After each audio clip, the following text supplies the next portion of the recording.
এবং তার মানে অত্যাচারের বর্ণনা দেই, কিছু আংশিক, পুরো তো দেওয়া সম্ভব না।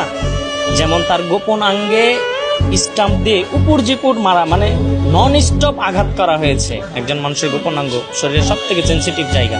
এরপরে তার যে হাতের এবং পায়ের আঙ্গুল আছে সেগুলোতে রড দিয়ে নন স্টপ মারা হয়েছে, যেগুলো ফুটেজে যা আছে এই বর্ণনাটা আমি আপনাদেরকে দিচ্ছি।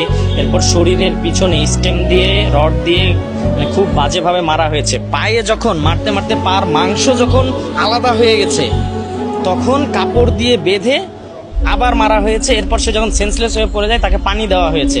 পানি দেওয়ার পর সে যখন এখান থেকে উঠে তখন এরা হাততালি দিয়েছে যে সে জীবিত হয়ে গেছে, তাকে আরো মারতে হবে। তারপর তারা আরো মেরে এরপরে নিয়ে আসে। এটা আর কি তারা স্টেটমেন্ট দিচ্ছে, মানে এই স্টেটমেন্ট তারাই দিচ্ছে, বাইরের কেউ না। এটা তাদের তারা যে করেছে 20 থেকে 30 জন